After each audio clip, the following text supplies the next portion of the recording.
Ok? Então, bom dia, obrigado pela participação de todos vocês.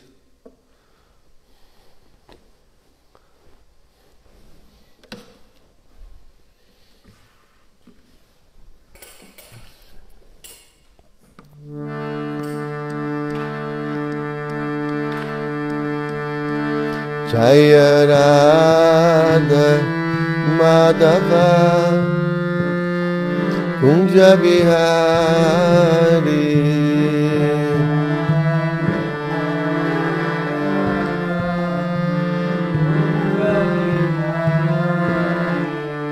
Jaya Radha Madhava Kunja Bihari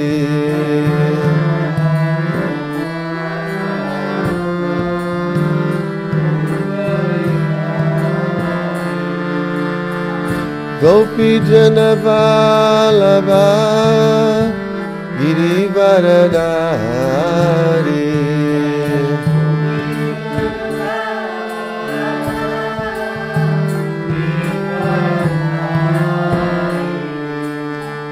Gopi Jana Vallabha Girivaradari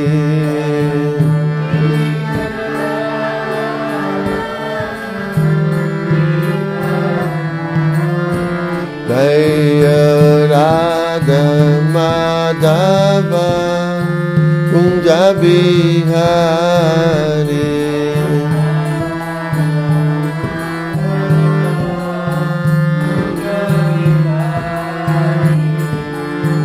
Gopi Jana Vallabha Girivaradari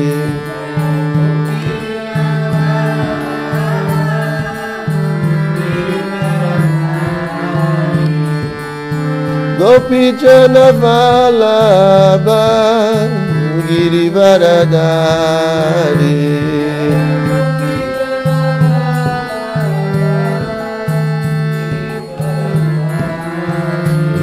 Yashodanandana Braja Janarangana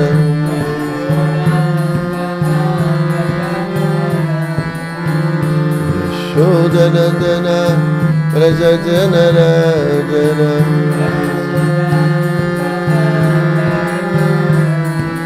Yashodanandana Braja Janarangana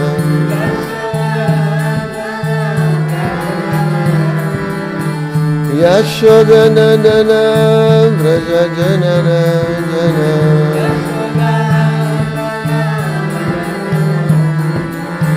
Yamuna Tira Vanachari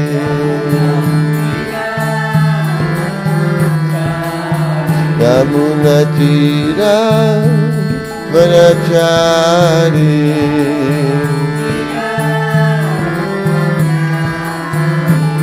Jaya Radha Madhava Kunja Bihari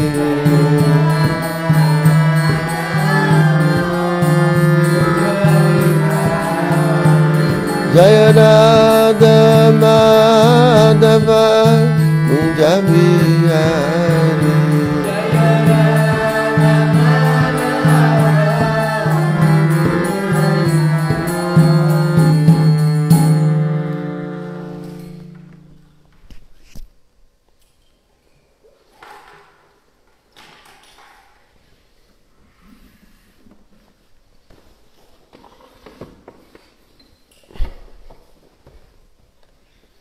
Precisa fechar, não pode deixar assim.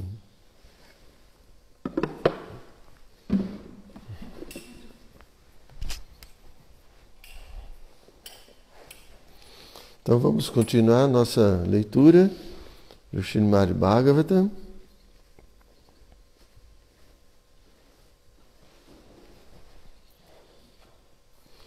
Nós estamos no canto 8 do capítulo 3, intitulado As Orações de Gajendra. Vamos ler hoje os versos número 22, do 22 ao 24.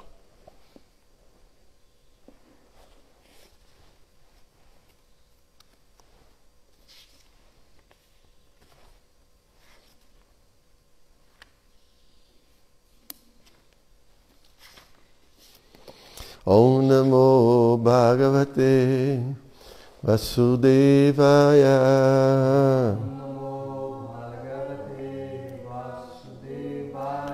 Om Namo Bhagavate Vasudevaya.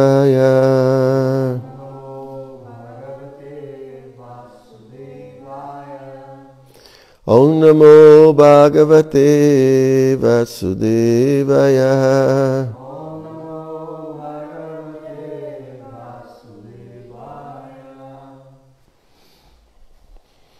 Então, eu vou ler diretamente a tradução, porque são 3 versos muito grandes, para a gente aqui ganhar tempo. Então, vamos à tradução e o significado que foram dados por sua divina graça, Srila Prabhupada. A Suprema Personalidade de Deus cria suas diminutas partes integrantes, as Diva Tattvas, começando com o Senhor Brahma, os semideuses e as expansões do conhecimento védico, Sama, Rig, Jayo e Atharva, e também todas as outras entidades vivas, móveis e imóveis, com seus diferentes nomes e características. Assim como as centelhas do fogo ou os raios brilhantes de sol emanam de sua fonte e repetidas vezes emergem nela, a mente, a inteligência, os sentidos, os corpos materiais grosseiro e sutil e as contínuas transformações dos diferentes modos da natureza, todos emanam do Senhor e voltam a emergir nele. Ele não é semideus, demônio, ser humano, pássaro ou animal selvagem. Ele não é mulher, homem ou assexuado. Tampouco é um animal. Ele não é uma qualidade material, uma atividade fruitiva, uma manifestação ou imanifestação. Ele é a última palavra no processo de se discriminar. Isto não. E ele é ilimitado. Todas as glórias à Suprema Personalidade de Deus. Então vamos ao significado. Temos aqui uma descrição resumida da potência ilimitada da Suprema Personalidade de Deus. Esse Ser Supremo atua em diferentes fases, manifestando suas partes integrantes, todas as quais recebem ao mesmo tempo diferentes posições conhecidas por suas diferentes potências. Parasya Shakti Vividhaiva Shruyate. Cada uma das potências está agindo de maneira bem natural. Swabhava ki Jnana Bala Kriyacha. Portanto, o Senhor é ilimitado. Natat Samash Chabhadikash Chadrishyate. Nada é igual a Ele, e tampouco algo é maior do que Ele. Embora Ele se manifeste de muitas maneiras, pessoalmente, Ele nada tem a fazer. Natasya karyam karanam chavidyate. Pois tudo é feito pelas expansões de suas energias ilimitadas. Srila Prabhupada Ki Jai. Om Jnana Timirandasya Jnanam Jana Shalakaya Chakshu Umilitam Jena Tasmai Shri Gurave Namaha. Shri Chaitanya Manobhistam Staptam Jena Bhutale Swayam Rupa Kadamahyam Dadati Swapadantikam. Namo Vishnu Padaya Krishna Prestaya Bhutale Srimati Hridayananda Goswami Iti Namine. Namo Vishnu Padaya Krishna Prestaya Bhutale Srimati Bhakti Vedanta Swamini Iti Namine Vanchakalpatarubhyascha Kripa Sindhubhya Cha Patitanam Pavanebhyo Vaishnavebhyo Namo Namaha. Então, aqui, como o Prabhupada inicia o seu significado, ele está explicando, esse verso está explicando as potências, né, da Suprema Personalidade de Deus e o que essas potências realizam, né, na existência dessa pessoa suprema. Então, na nossa teologia, nós entendemos que a verdade absoluta, ela, apesar de ser uma, ela possui variedade, diferentemente dos monistas impersonalistas, né? Porque nós somos monistas. Monismo significa que só existe uma coisa. Então, num sentido, só existe uma única realidade, que é Krishna. Como aqui o verso está dizendo, né, que a partir dele tudo se manifesta e depois todas essas coisas entram nele novamente. Vai dar o exemplo dessas partículas de poeira, né? A partícula de poeira,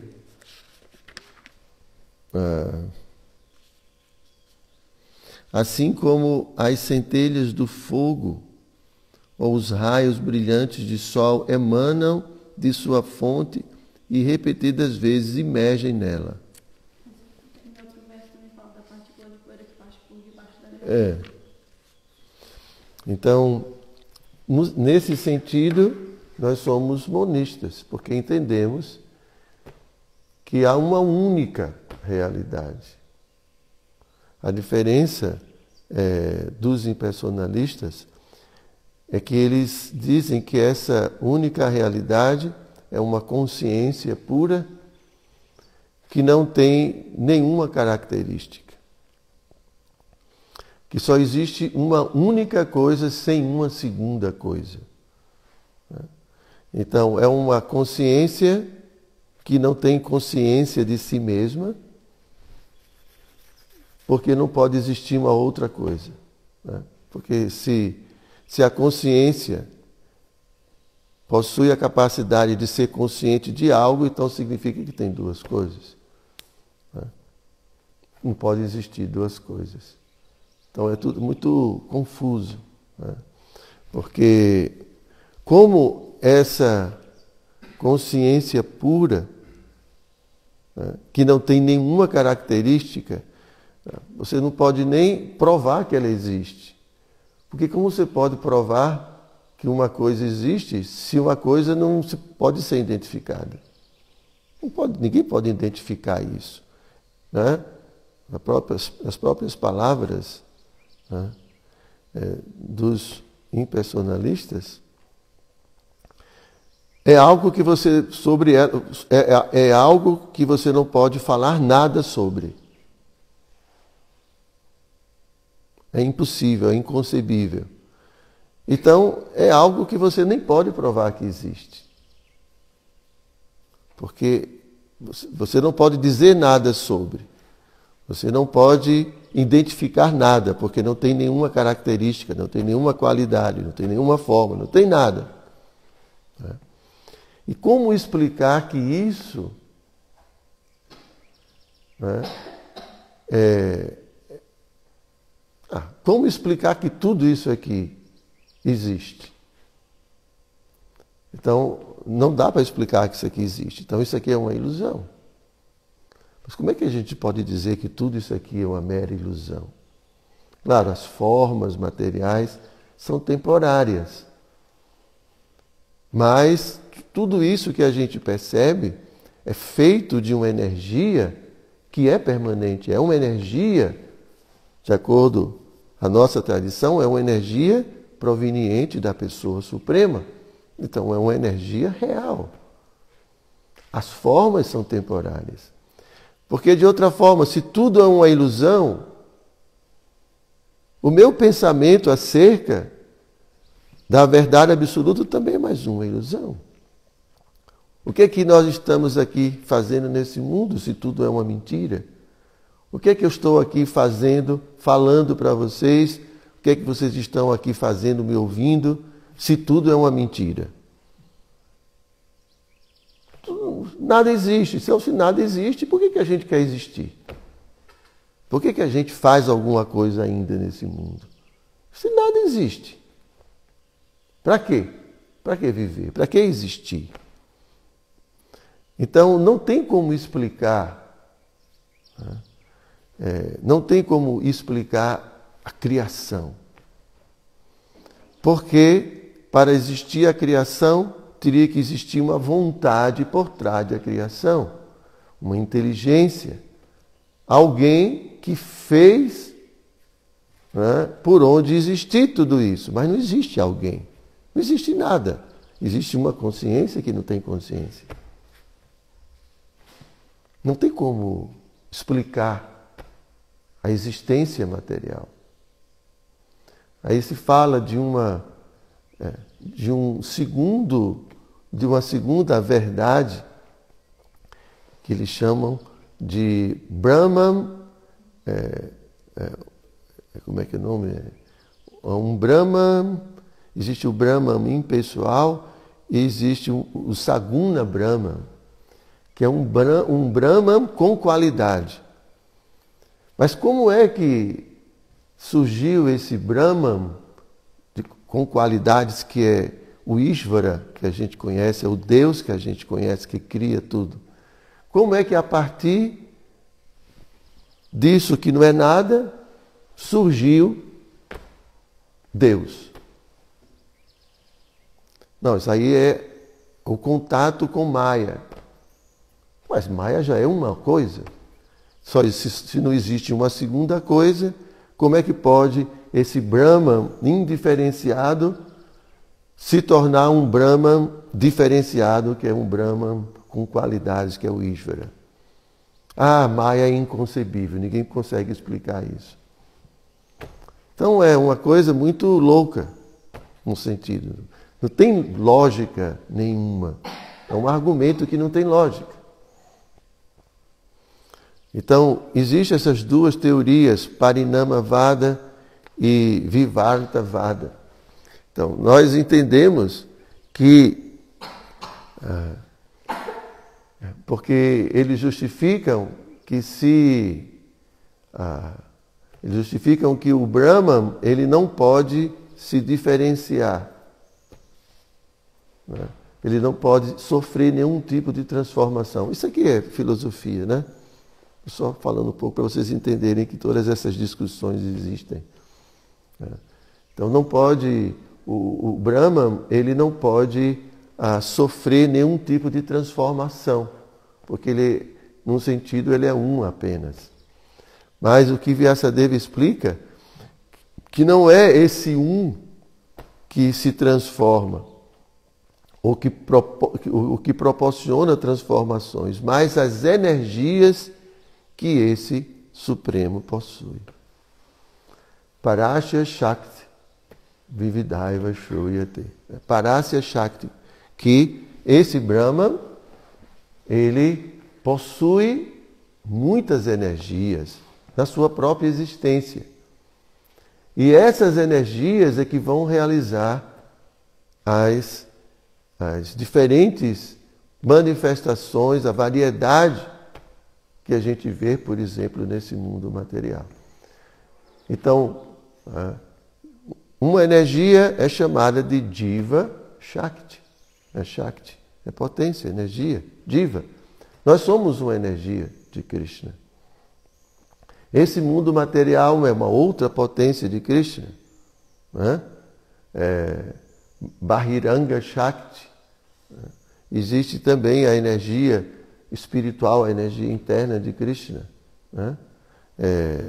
que é Antaranga Shakti, Então essas diferentes energias podem ser comparadas, por exemplo, aos recursos que um homem rico possui. Né? De repente ele tem muito dinheiro. Né? Então o homem permanece como ele é, mas através do dinheiro ele pode manifestar muitas coisas. Ele pode construir castelos, ele pode construir pontes, ele pode fazer tudo, mas ele continua ele mesmo. Né? Então, a pessoa suprema possui todas essas potências e ele administra todas essas potências. Né? Na verdade, essas potências fazem parte da existência do Supremo. E só o fato de ele desejar, as potências já começam a atuar. Né? Então, é como nós temos esse nosso corpo, e quando a gente deseja alguma coisa, o corpo se movimenta para atender esses desejos. Então, existe toda uma grande, vou dizer assim, a palavra mecânica, assim, no sentido de que toda uma estrutura para realizar os desejos e os interesses de Krishna. Então são essas energias que vão exercendo, né, a manifestação, vão realizando todas essas manifestações materiais. Como a gente já estudou, Krishna ele vai se expandindo e essas suas expansões também vão realizar tarefas para o seu interesse como Krishna, que Krishna está simplesmente desfrutando. Né? A realidade definitiva é a realidade espiritual. O mundo, como eu já disse muitas vezes para vocês, a vida está existindo na realidade espiritual. Como numa cidade, a vida acontece na cidade, não dentro do presídio. Tudo bem, o presídio faz parte da cidade, mas as pessoas estão aí privadas da vida da cidade. Elas vivem numa realidade completamente distinta.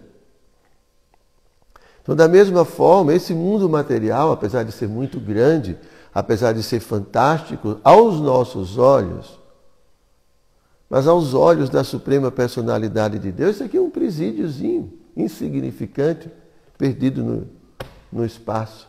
Como a gente sabe, cada universo sai dos poros de Mahavishnu, assim como uma poeirinha pode ser vista nos raios do sol quando entram pelas frestas da janela. Né? São tantos universos como essa poeirazinha que são incontáveis. Mas, porque a gente está preso a essa realidade, a gente tem a impressão de que isso aqui é tudo. A vida é isso. Né? Como o sapinho no pocinho. Né? O sapinho nunca tinha saído do seu pocinho. Né? Caiu uma chuva, né? E se formou uma pequena poça. E o sapinho cresceu ali. Vocês veem como é que os sapos crescem, né? Nas pocinhas. Daqui a pouco, ele não conhece mais nada. Ele só conhece aquele pocinho. Então, para ele, tudo é aquilo. E se alguém vem falar de um oceano, ele não vai acreditar. Né? É como o pessoal do interior, né? Que ouve falar que o oceano é salgado, né? Você passou por essa experiência, Patrick? Não. Mas muitas pessoas contam essa experiência, né? De conhecer, né, o oceano. Então, pessoas que nunca tiveram acesso ao oceano, né, de água salgada. Então, eles vão e mergulham e experimentam. Depois de muitos anos que eu fui no mar, eu tinha esquecido que a água era salgada. É. E aí eu entrei assim, nossa, engoli um monte de água. É. Então, assim, a nossa realidade é tão restrita, mas a gente não entende que existe uma realidade eterna, sempre existente, cheia de gente, cheia de vida. A gente não raciocina, né, que essa realidade eterna está acontecendo agora. E é uma realidade infinita, de criatividade infinita. Se aqui, nesse mundo, nós vemos tanta criatividade na obra do Ser Divino, tantas variedades de plantas, de seres, tantas coisas, de cores, imagine, aqui é um presídio, imagine o que pode ser feito com a energia espiritual. Né? Porque aqui nesse mundo a gente faz algumas coisas com o barro, com o cimento, com pedra, né? Cria muitas coisas. Mas essas substâncias são muito limitadas.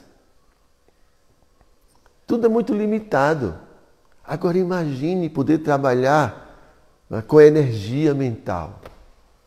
O que o pensamento é capaz de produzir, em termos de imagens, de formas. Né? Você pode se imaginar voando, flutuando com asas, e você pode simplesmente viver num mundo mental. Agora imagine um mundo espiritual, de energia, de consciência. Tudo é feito de consciência, tudo é vivo. E a gente fica, né, aqui preso a essa realidade. Né? E que por mais que a gente queira ficar, e por mais que possa parecer agradável, tem um fim. A gente vai ter que ser expulso e começar tudo de novo. Porque alguém pode dizer, tudo bem, eu sei que tem miséria, mas eu gosto, quero continuar. Nem isso pode ficar. Nem assim vai ficar aqui. Né? Então, aqui está se explicando as transformações das energias de Krishna. Como essas energias manifestam toda essa criação, né, a partir de Krishna. E como tudo isso novamente entra dentro da realidade de Krishna. Bom, na verdade, tudo está acontecendo dentro de Krishna, né? Dentro do absoluto. Nada está fora do absoluto. O absoluto é o todo. Toda a existência. Toda a existência é esse absoluto. Então, tudo está acontecendo, na verdade, dentro dele, né? Nada está fora, né? Mas, num sentido, tudo entra dentro do corpo de Mahavishnu, as entidades vivas entram no corpo de Mahavishnu. A energia material, né, que está agora desmembrada, vamos dizer assim, está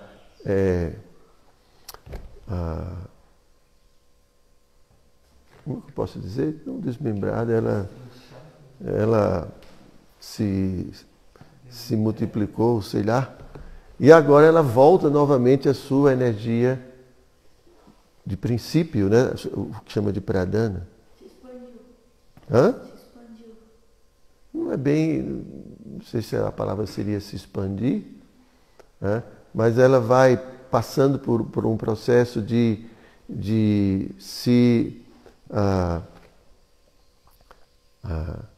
um processo de transformação, né?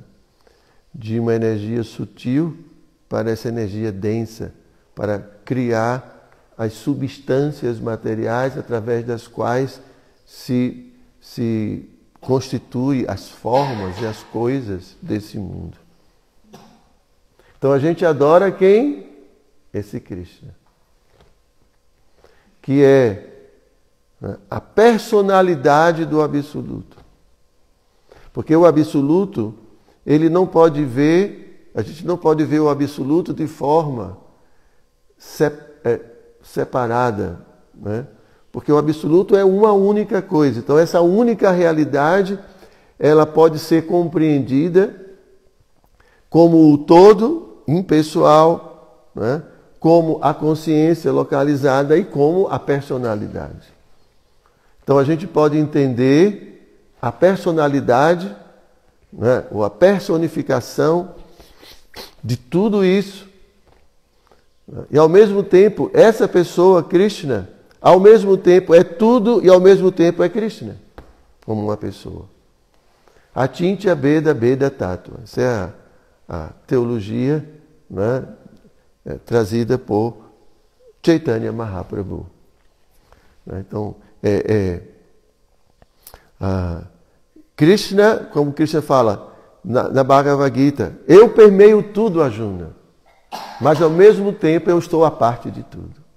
Ele está à parte de tudo como a personalidade de Deus, né?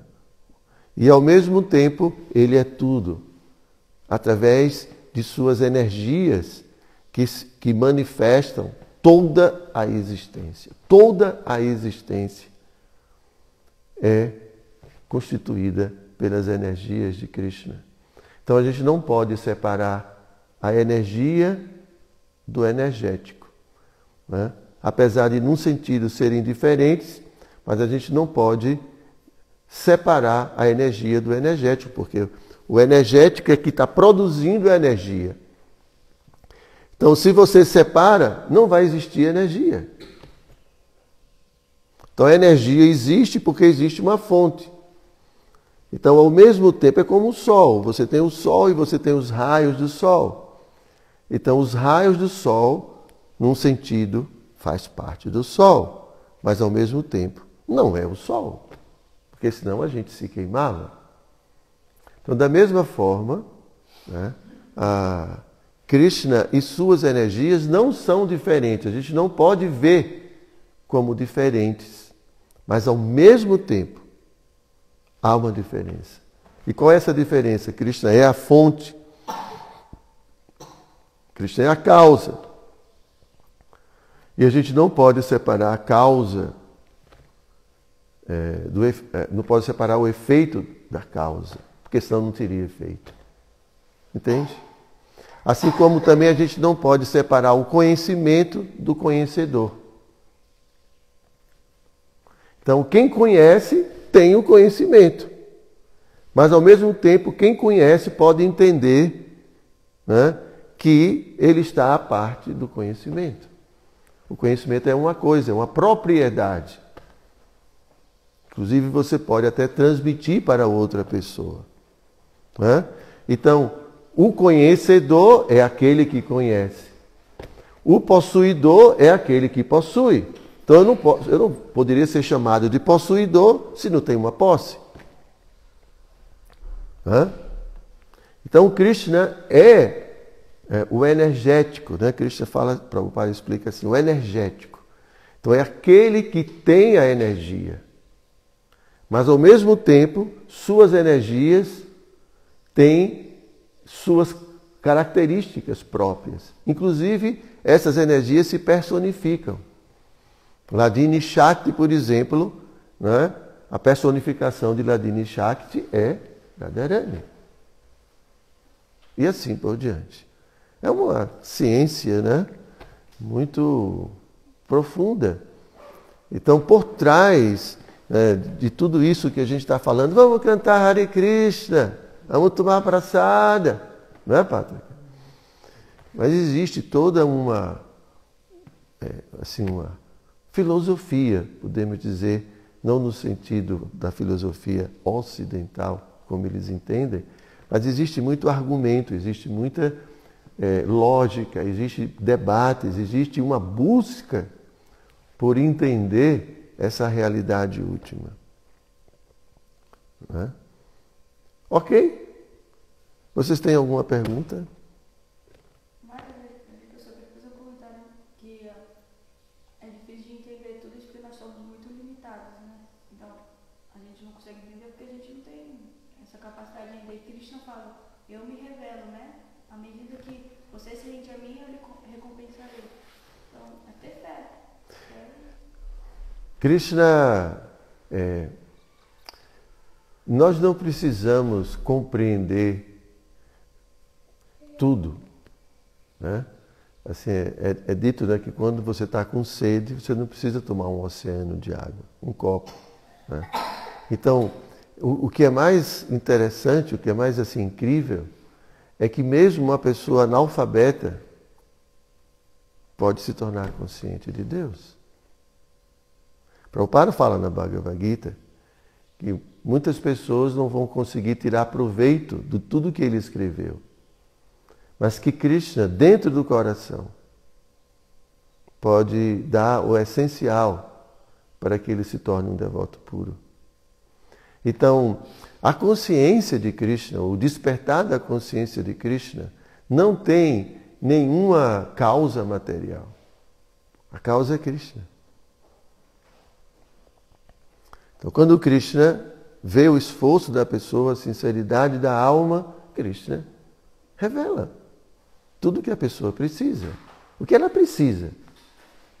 A gente precisa entender que eu sou um servo. Primeira coisa.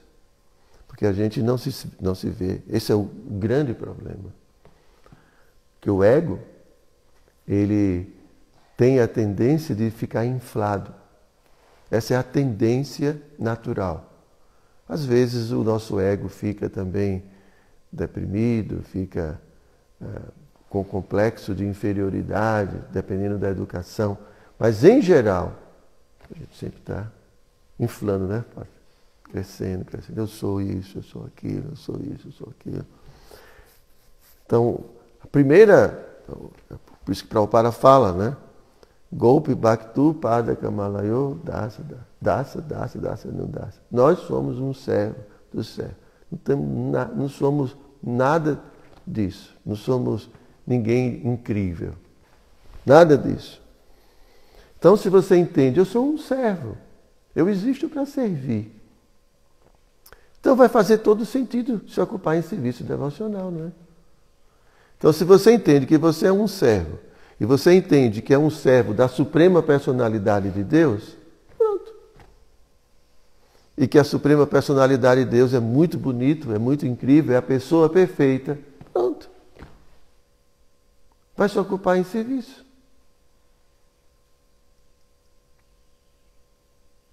Então, assim, eu estou resumindo bastante, né? Claro que quanto mais a gente se apropriar do conhecimento, mais ferramentas a gente vai ter para ter comportamentos adequados. Porque, em geral, nós somos a medida de todas as coisas. Com o que eu acho, o que eu penso, eu fico medindo. Por isso, se a gente quer medir direitinho, a gente tem que buscar as Escrituras e buscar o mestre espiritual. Quem é que tem razão? Eu fico pensando, utilizando os meus argumentos, por exemplo, né? Numa dada situação. Então, eu sou a medida, né, do que eu estou raciocinando. Não, mas eu acho isso, eu acho aquilo. Por que você acha isso? Você mede com o que você tem dentro da sua cabeça, com seus apegos, com tudo que você tem. Né? Mas pergunte para o mestre espiritual, pergunte às Escrituras. Esse comportamento é adequado? Não, eu acho que é bom. Você acha. Mas qual é o critério que você está usando? O seu, de uma alma condicionada? Não, eu acho que isso não é nada demais. Está certo, você acha. Mas o que as Escrituras acham? O que as Escrituras pensam? Então isso é o ego inflado. Ele acha, ele acha, ele acha. Ele é o centro de tudo. O ego é assim, o falso ego é assim. Ele é o centro. Mas ele não entende que para ele existir, ele depende de todo mundo. Ele esquece isso. Nós esquecemos que para sermos felizes a gente precisa dos outros. Até para existir. Veja ali a Maharani. Para existir, precisa ter alguém do lado. Mas ela vai esquecer isso com o passar do tempo. Depois ela vai achar que ela é quem manda em tudo. Isso tem que ser do meu jeito, como eu quero, como eu gosto. E todo mundo tem que me servir. Você tem que me fazer feliz, Pátrica. Porque todo mundo se torna meu servo. Esse é o problema desse mundo material. O problema dos relacionamentos. Porque eu sou o centro. Não Krishna. Eu não vivo para compartilhar. Eu vivo para ser servido. É interdependência. Existe dependência, independência e interdependência. O ego falso quer ser independente. Mas o conceito ideal é interdependência. Eu dependo de você e você depende de mim. Então vamos nos ajudar? Eu posso tentar satisfazer suas necessidades, né? E você vai me ajudar a satisfazer as minhas necessidades. Mas não é comércio. Uma atitude amorosa. Quem ama, né, cuida, se preocupa com o outro, tem empatia e quer ver, ajudar, servir. E quando você participa de um relacionamento verdadeiramente amoroso de ambas as partes, então naturalmente ambos são sensíveis às necessidades que são naturais. Então há uma ajuda mútua para tornar a vida uma vida harmoniosa. Mas quando o ego falso predomina, é praticamente impossível harmonia. Porque o ego falso é centrado no egoísmo. Egoísmo é a doença do ego. Inflado. E mesmo mais pobrezinho, ele pode ter um ego daquele tamanho. Não importa. Porque esse ego é construído no meio em que você está. Então você pode estar num lugar paupérrimo, no meio de um lugar muito insalubre, vamos dizer assim. No meio de pessoas incultas e assim, pessoas assim, muito bárbaras, mas você vai ser o melhor entre os bárbaros. Basta isso. É assim que acontece.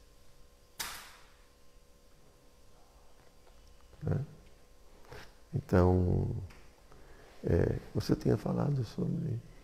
Como a gente era pequeno. Hã? Como nós somos pequenos. Sim, pois é. Então, Chaitanya Mahaprabhu, quando viajou pelo sul da Índia, ele encontrou um brahmana que era analfabeto. Prabhupada sempre conta essa história, essa passagem do Chaitanya Charitamrita. E o mestre espiritual dele falou, você tem que ler o Bhagavad Gita todo dia. Mas o mestre espiritual sabia que ele era analfabeto. Como é que ele vai dar uma instrução dessa? Mas o discípulo era tão obediente, que ele pegava o Bhagavad Gita todo dia e ficava passando. E os amigos sabiam que ele era analfabeto. E passavam, ei, o que você está fazendo aí? Está lendo o Bhagavad Gita? Rindo. E ele calado. Aí Chaitanya Mahaprabhu viu e foi lá falar com ele. Então, quando Chaitanya se aproximou, ele percebeu que Chaitanya não estava perguntando com o mesmo humor, né, dos amigos. O que você está fazendo? Eu estou lendo o Bhagavad Gita.